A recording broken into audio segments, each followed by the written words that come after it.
बिस्मिल्लाहिर्रहमानिर्रहीम and welcome back to my YouTube channel. आज के इस वीडियो में हम करेंगे MTH 501 सब्जेक्टिव फाइंड मेन, जिसमें हम सब्जेक्टिव शॉर्ट क्वेश्चन भी करेंगे और उनको सॉल्व भी करेंगे और लॉन्ग क्वेश्चन भी और अन्य भी सॉल्व करेंगे। ठीक है, फर्स्ट क्वेश्चन है हमारे पास, determine whether the set of vectors are orthogonal or not. हमने फाइंड करना है कि जो हमें वेक्टर्स गिवन है वो ऑर्थोगोनल है या नहीं।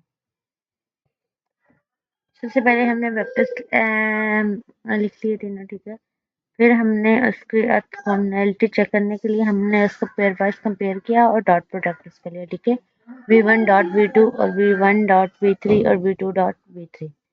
फर्स्ट का जो आंसर था -24 था, वो भी नॉट इक्वल टू 0 था। सेकंड का आंसर 6 था, वो भी नॉट इक्वल टू 0 था। थर्ड का आंसर अगेन -24 था, जो कि नॉट इक्वल टू 0 था। तो इससे क्या हुआ कि since the dot product are not 0, the given set of vector are not orthogonal. Orthogonal कब होते हैं? जब तीनों का आंसर जो होता है वो 0 होता है।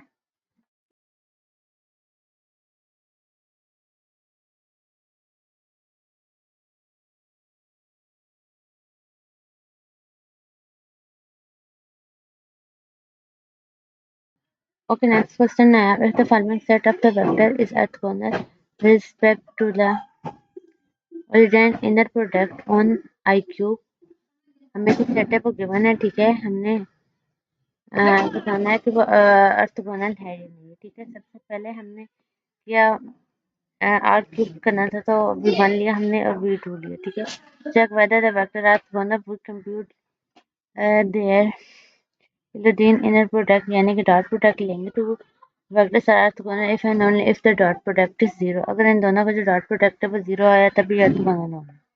सबसे पहले हमने फार्मूला लिखा। ठीक है, v1 डॉट v2, और जब हमने इसको मल्टीप्लाई किया, ठीक है, इस कंपोनेंट के साथ, और जब हमने इसको सिंप्लीफाई किया तो आंसर आ रहा था हमारे पास 0।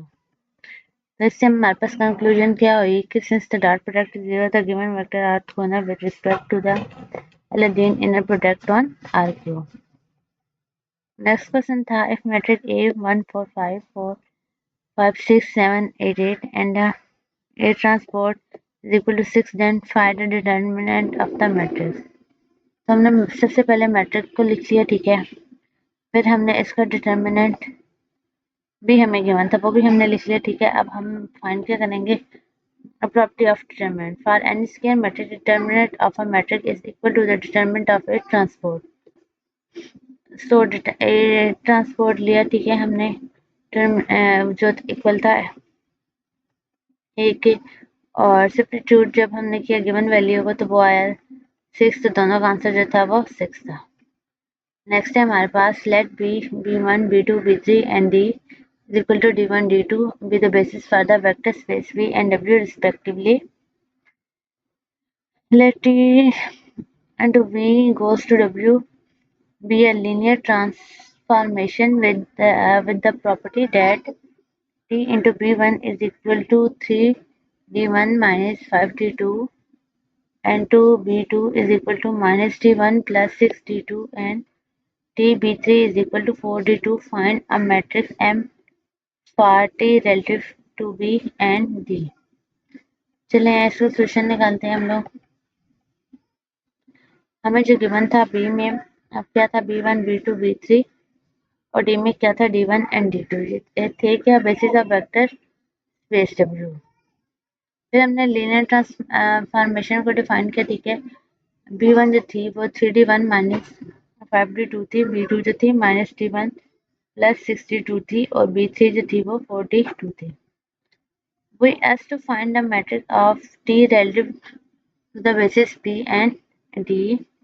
Because rule of constructing the matrix and the matrix of t relative to basis b in the domain and the basis d in the codomain is formed by taking coordinate vector of b1 b2 and b3 with respect to the basis d and placing them as a column of the matrix। Okay, अब b1 किस चीज के equal था, 3d minus 5d। Coordinate vector related to d क्या आएगा, 3 into minus 5। अब b2 किस चीज के इक्वल था, minus d1 plus 6d2। Coordinate vector किस चीज़ के इक्वल क्या था हमारे पास, -1 × 6। B3 हमारे पास क्या था 4D, तो इसका मतलब होगा कि B3 किस चीज़ की इक्वल आएगा 0D1 + 4D2। तो जब हमने इसको कोऑर्डिनेट किया तो वो क्या आएगा 0 × 4। हमने matrix using this coordinate vector as column, m की वैल्यू आ गई हमारे पास। तो हमारे पास जो फाइनल आंसर आया, the matrix of the linear transformation T relative basis B and D is 3, -1, 0, 5, 6 and 4। अब चलते हैं हम अपने क्वेश्चन नंबर 5 की तरफ, जिसमें था हमारे पास determine the vector y -3, 7, 4, 0 and z are orthogonal. फिर वो ये तो पूरा ऑलमोस्ट पेपर एक ही चीज पे हो गए। तो हमें पता है वो कब होंगे, जब उनका जो होगा डॉट प्रोडक्ट वो 0 होगा। अगेन हमने किया y डॉट z किया, ठीक है। तो जब हमने इनको इनके कॉरस्पॉन्डिंग के थ्रू मल्टीप्लाई कर रहे थे तो हमारे पास आंसर क्या आ रहा था 1 आ रहा था। अगर 1 आ रहा है तो वो नॉट इक्वल टू 0, इसका मतलब क्या हुआ, ये जिस ऑर्थोगोनल नहीं होगी। ओके, अब चलते हैं क्वेश्चन नंबर 46 की तरफ, जहाँ पे था x1 x2 whether x1 3 0 -1 और x2 हमारे पास 8 5 -। Construct on orthogonal basis v1 v2 for w। ये क्वेश्चन थोड़ा सा लेंथी है। x1 की वैल्यू में गिवन है, x2 की भी वैल्यू में गिवन है।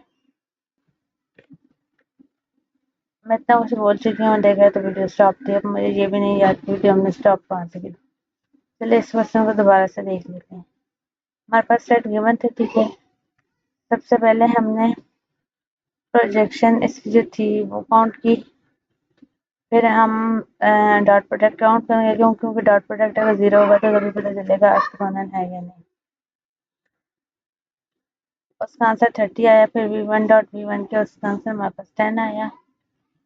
फिर प्रोजेक्शन की इसकी x2 की v1 के ऊपर, फिर हमने इसको सब्ट्रैक्ट किया, फिर हमने इसको वेरीफाई किया तो वो आ रहा था हमारे पास 0। इसका मतलब है since the dot product is 0 the vector are orthogonal. अब चलते हैं नेक्स्ट की तरफ, 47 की तरफ। इसमें if a is equal to 1 to 2 and 1 then find the invertible matrix P said that P inverse AP is equal to D, यानी कि डायगोनल मैट्रिक्स। ये चीज हमें गिवन थी, फाइंड हमने करनी है 11th वैल्यू। यहाँ पे हम इसको सॉल्व कर रहे हैं। अगेन स्टेप 2 अब हम करेंगे। ये कुछ इस तरह से सॉल्व होगा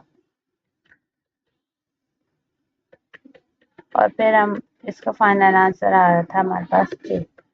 अब हम चलते हैं पार्ट नंबर 48 की तरफ, सॉरी क्वेश्चन नंबर 48 की तरफ, जिसमें स्टेटमेंट कुछ इस तरह के में गिवन है। वर्ड से देख लें क्वेश्चन को।